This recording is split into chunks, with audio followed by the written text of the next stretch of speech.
내용을 읽으면서 살펴보겠습니다. 10장 1절입니다.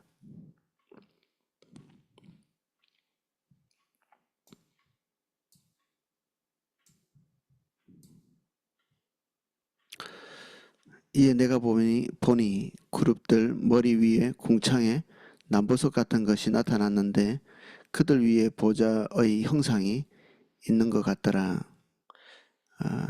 하나님의 임재와 현현이 다시 에스겔의 환상 속에서 이렇게 나타나고 있습니다. 2절 하나님이 가는 베옷을 입은 사람에게 말씀하여 이르시되 너는 그룹 밑에 있는 바퀴 사이로 들어가 그 속에 숯불을 두 손에 가득 움켜가지고 성읍 위에 흩어라 하시매 그가 내 목전에서 들어가더라. 이 베옷 입은 사람은 우리가 9장에서 봤던 하나님 앞에서 이렇게 심판을 대행했던 그 그룹 중에서 그 영적인 존재들 중에서 그 하나님의 백성의 머리에 인을 쳤던 이스라엘 백성들이 타락하고 우상 숭배를 하는 그런 것이 애통해서 눈물을 흘리고 중보하고 했던 그 사람들의 머리에 인을 쳤던 바로 그 존재죠.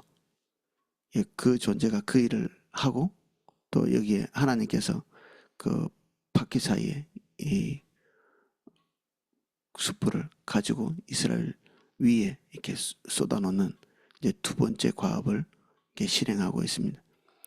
이건 우리가 에스겔 1장에서 봤던 그런 모습하고 같은 모습이죠. 이 에스겔이 하나님의 현현을 이렇게 볼 때, 하나님의 존재를 볼 때, 이 대면할 때마다 거의 이제 비슷하게 묘사를 하고 있습니다. 근데 완벽하게 똑같지는 않고, 약간씩 이제 좀 다른데, 그거는 자기가 볼 때마다 자기가 주목해서 봤던 그 부분을 묘사하느라고 거의 같은 것을 봤지만 다른 관찰에 의해서 이렇게 기록된 것이고 그래서 약간씩 다르고 대부분은 이제 같은 그런 모습을 볼 수 있습니다.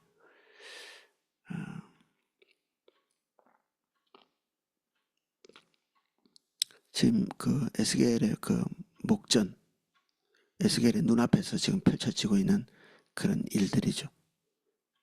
3절입니다.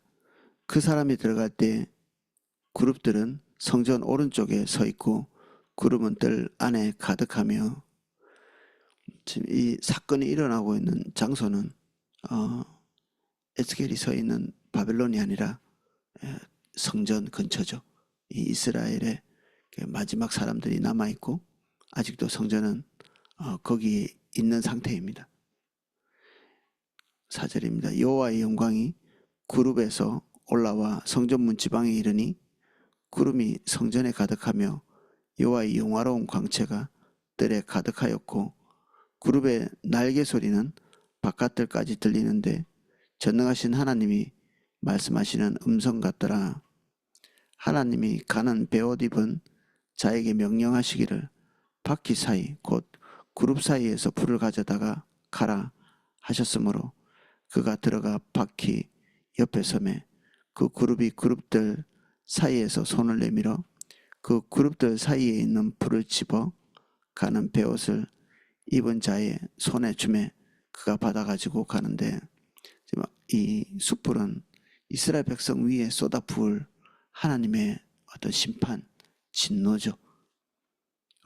이 불타는 이 숯불 같은 것에 비슷한 표현이 이사야가 하나님 앞에서 본인의 입술에 정결치 못한 것들을 발견했을 때 한 천사가 그 제단 숯불을 가져다가 입에다가 이렇게 지져서 정결하게 하죠. 여기에 나오는 이 숯불도 하나님의 전에 있는 정결함, 공의로움, 심판 이런 것을 상징하는 어떤 종류죠. 실존하고 있으나 우리가 보고 있는 진짜 불은 아니겠죠.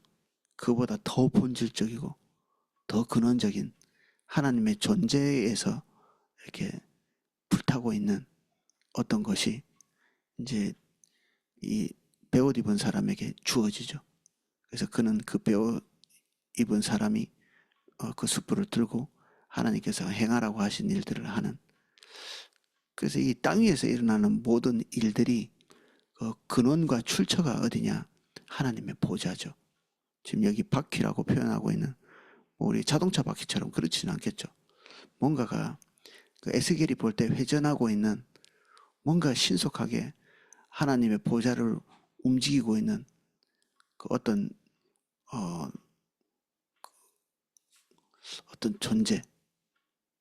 이게 우리가 자동차를 타면 이게 무생물인데, 그리고 그거는 생명이 없는 거죠. 그냥 기능을 가지고 있는 것에 불과한데, 여기에 있는 하나님의 보좌는 그 자체가 어떤 그 죽은 것이 아니라 생명체이고 엄청난 권능과 권위를 가지고 있는 것이고, 뒤에 보면 눈도 굉장히 이렇게 무수히 달려있다고 그랬는데, 하나님께서 명령하신 것이 무엇인지를 통찰하고 알 수 있는 엄청난 이 통찰력들이 그 안에 있는 존재이죠. 감히 그 앞에 서기도, 피조물이지만 그 앞에 서기도 두렵고 떨리는. 그래서 에스겔은 그것을 볼 때마다 묘사를 이렇게 하고 있지만 채 이렇게 완벽히 묘사를 할 수 없는, 그래서 볼 때마다 이렇게 조금씩 달라지고, 그가 본대로 기술은 하고 있지만 사실 그 존재를 이렇게 제대로 표현할 수 있는 그런 방법은 없어 보입니다. 인간이 가지고 있는 언어나, 그리고 이거 어차피 문자로 이렇게 기록해야 되니까 이것은 한계가 있는 아주 제한적인 것밖에 담을 수 없는 그런 도구죠. 이 인간의 말과 이 글이라는 것이. 그래도 아마 우리가 에스겔처럼 하나님의 현현이나 하나님의 보좌나 지금 돌고 있는 바퀴, 그 안에서 끄집어내지는 어떤 실제로 손이라기보다는 하나님의 일하심이겠죠. 사람 팔처럼 이런 게 아니라.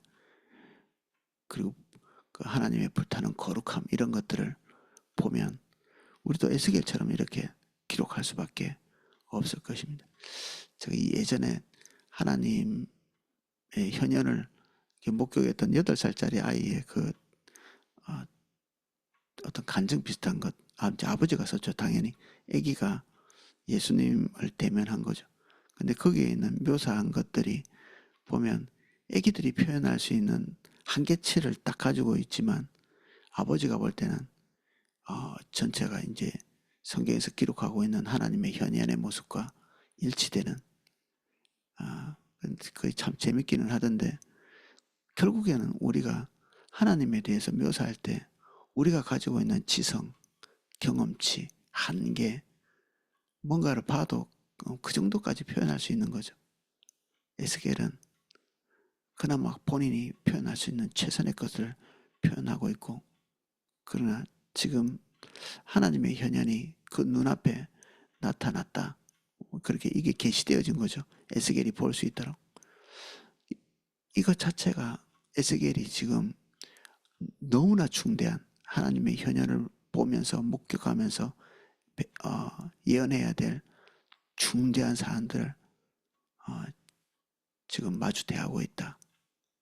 그렇게 보면 되겠습니다.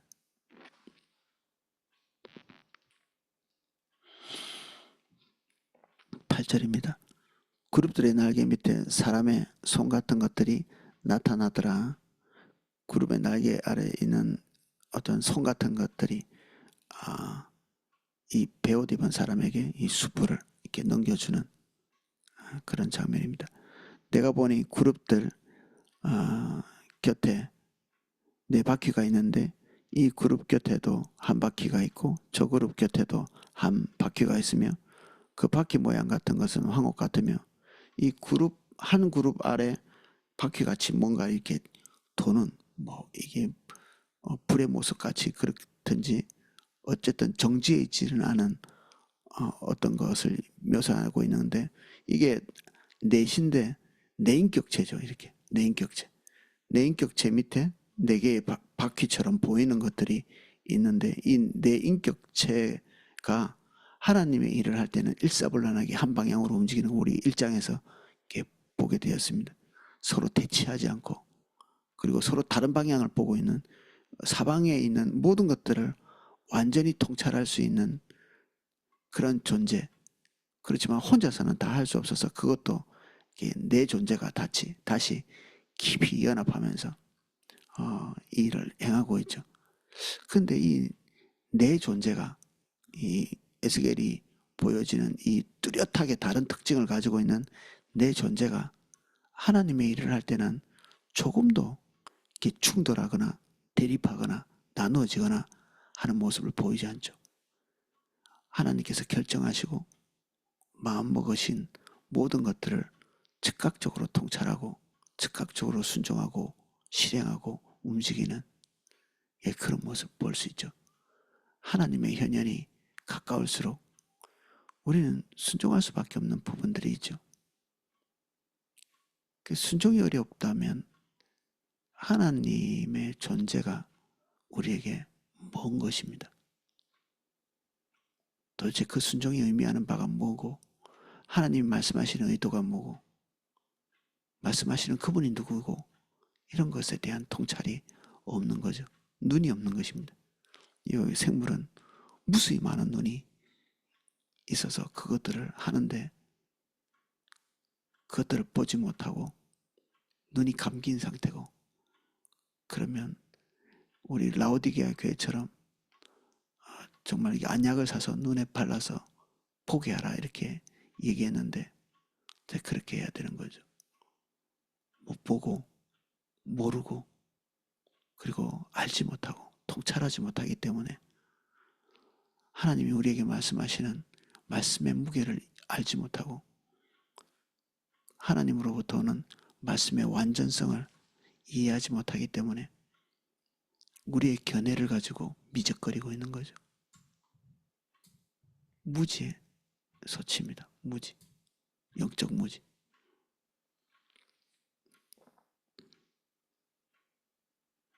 12절. 그 온몸과 등과 손과 날개와 바퀴 곧 내 그룹의 바퀴 둘레에 다 눈이 가득하더라. 모든 존재, 자신의 존재가 하나님의 일을 할 수 있는 통찰력으로 가득 차 있는 그런 모습이죠. 모든 것을 다 보고 있는. 그렇지만 이 존재가 하나님처럼 전지하지는 못하죠. 순종할 수 있을 만큼의 통찰력은 가지고 있지만 하나님처럼 전지한 존재는 아닙니다. 사실 전지 모든 것을 알고 계시는 분은 하나님뿐이시죠. 내가 들으니 그 바퀴들을 도는 것이라 부르며, 도는 것이라 부른다. 요 밑에 보면 바퀴들에게 돌라 하며 이렇게 또 다른 표현이 돼 있죠. 이 바퀴들이 계속해서 이렇게 돌 수 있도록 돌라고 이렇게 명령하는 어떤 존재가 있습니다. 그게 이제 바퀴를 주관하는 이 영적인 어떤 우두머리죠. 이게 하나님으로 이해할 수도 있습니다. 성령으로. 이 모든 것들을 움직이고 관장하고 통치하는 것이 하나님의 영이시다. 14절. 그룹들에게는 각기 내면이 있는데 첫 번째 면은 그룹의 얼굴이요. 이게 뭐 황소의 형상으로 우리 1장에서는 보여줬던 그런 모습이죠. 나머지는 다 앞에서 우리가 봤던 것들이고 하나만 딱 비어 있는데 이 그룹은 그룹인데 이게 어떨 때는 소의 형상으로 이렇게 나타났다가 어떨 때는 이제 또 다른 자기 직관적으로 보일 때마다 이게 표현을 달리 한 거죠. 둘째면은 사람의 얼굴이요. 셋째는 사자의 얼굴이요. 넷째는 독수리의 얼굴이더라. 아마 이 나머지 얼굴들, 사자나 독수리, 그리고 이 사람의 얼굴 이런 것들도 아마 다음에 또 나타나면 에스겔이 다른 식으로 이렇게 묘사할 수 있겠죠. 그때마다 그에게 보여지는 대로 했을 테니 이게 우리가 알고 있는 것처럼 정확하게 사자, 사람 또는 독수리 또는 송아지 이런 게 아니라 그가 마음속의 이미지로 그려낼 수 있는 최선의 이렇게 가까운 근접한 표현이 이런 식으로 나타나고 있는 거죠.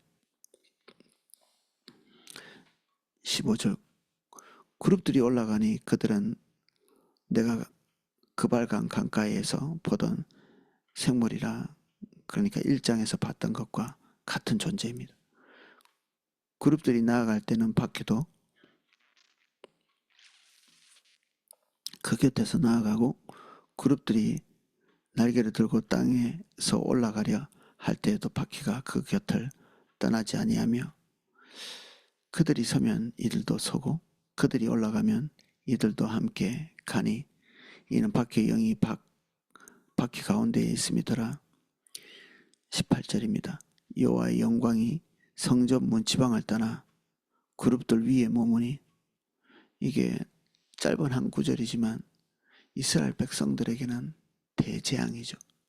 하나님의 임재는 지금까지 쭉 하나님의 성전 지성소에 계셨죠. 근데 이제 하나님의 임재, 하나님의 현현이 그 성전의 지성소에서 떠나서 이제 다시 그 보좌에 오르시는,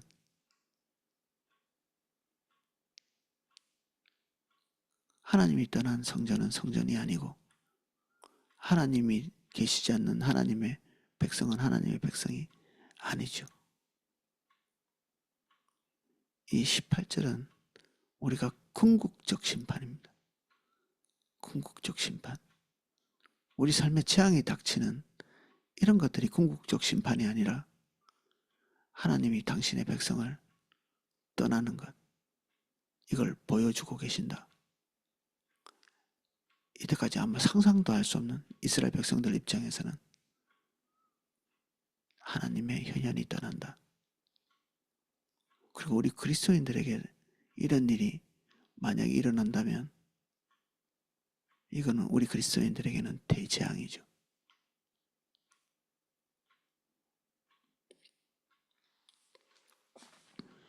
그룹들이 날개를 들고 내 눈앞의 땅에서 올라가는데 그들이 나아갈 때 바퀴도 그 곁에서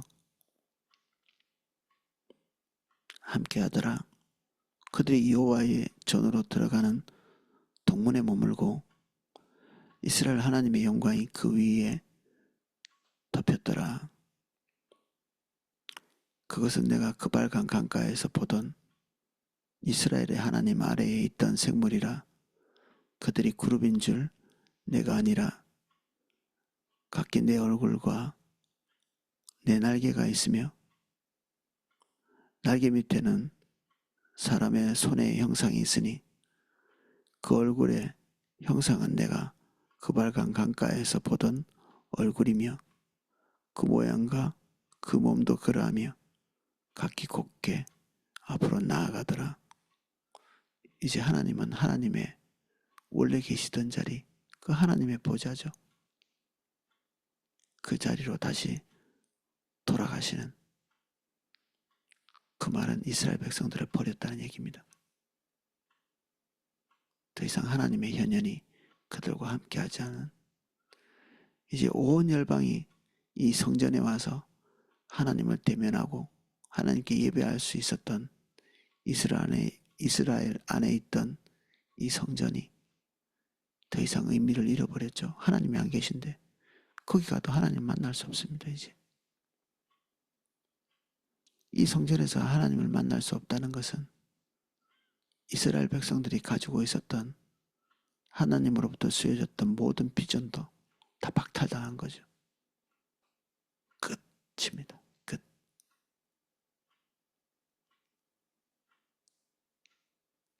앞에 끝이 이르렀도다, 끝이 이르렀도다 하는, 마지막이로다, 마지막이로다 했던, 요한계시록에도 그런 어떤 그 하늘의 생명체가 끝이 이르렀다고 선언을 하죠. 마지막. 생각을 해야 하기 때문에 기록되어 있는 것입니다. 그런 날이 있다는 것이죠.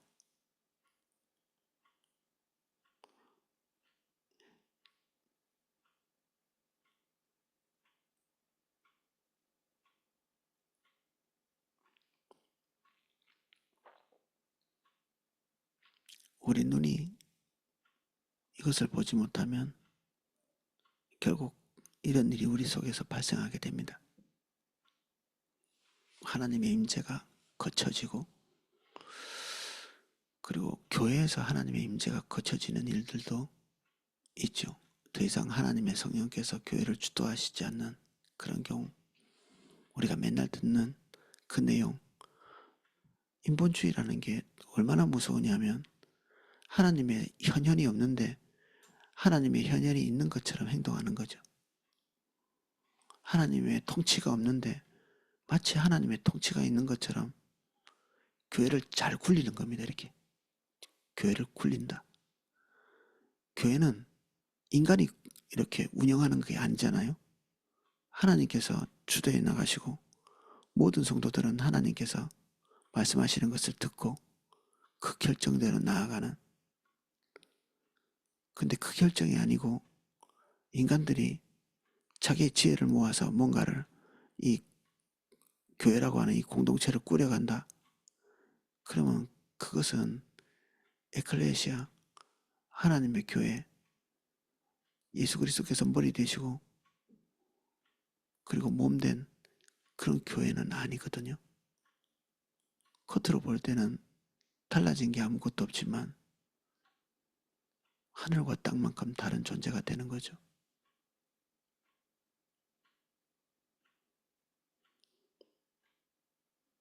우리는 이런 부분을 염려 안 해도 되는 존재일까요? 어떻게 생각하십니까? 우리가 이런 것들을 염려하지 않아도 되는 존재인가? 두려워하고 근신하고 그 임재가 떠나지 않기 위해 전전긍긍하는 그런 존재가 되어야 되는가?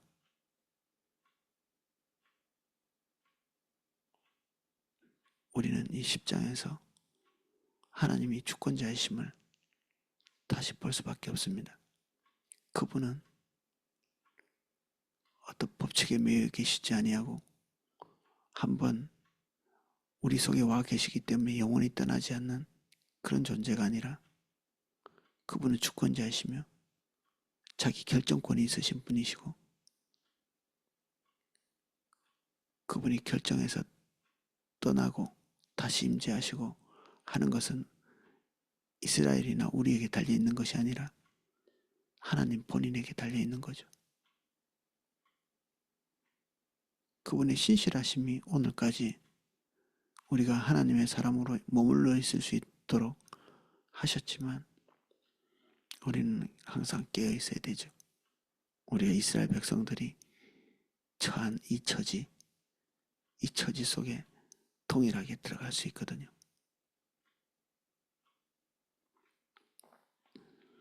예, 오늘은 여기까지 살펴보겠습니다.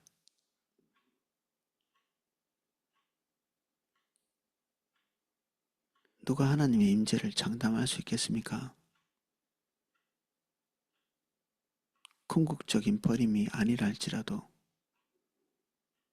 이스라엘은 하나님의 임재를 잃고 하나님의 현현을 잃어 그가 할 수 있는 일은 그리고 해야 할 일도 다 박탈당했습니다. 열방이 그를 보지도 않고 더 이상 찾지도 않으며 그들은 이제 하나님으로부터 수여받은 소명도 없습니다. 암울하고 암담한 70년의 심판과 포로의 기간만 그들에게 있습니다. 그들은 하나님의 백성이 아니며 우상 숭배를 하는 국가에서 그 국가를 유지하고 그 국가에 도움이 되기 위해서 노동력을 파는, 생명을 구걸하는 그런 존재로 있습니다.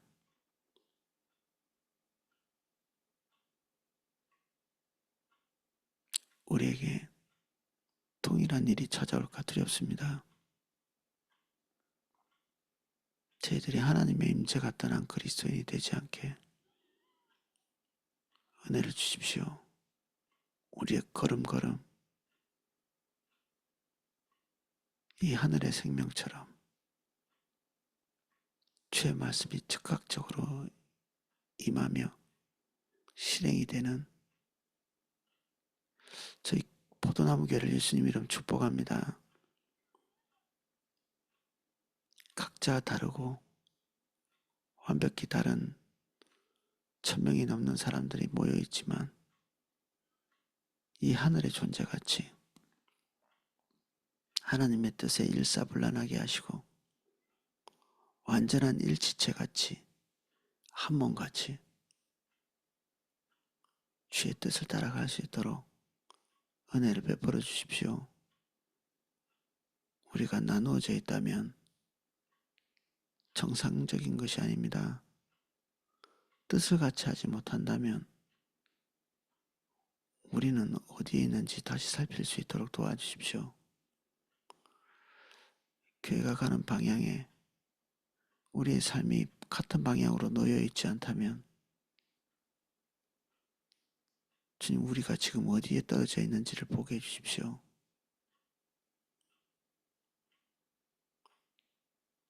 저희 눈이 많아지게 해주십시오. 통찰력이 많아지게 해주십시오. 우리 안목이 열어지게 해주십시오.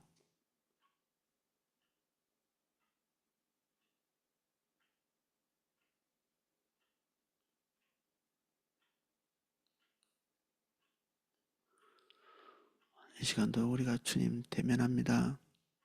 오셔서 우리 각자를 만나 주십시오. 예수님 이름으로 기도합니다. 아멘.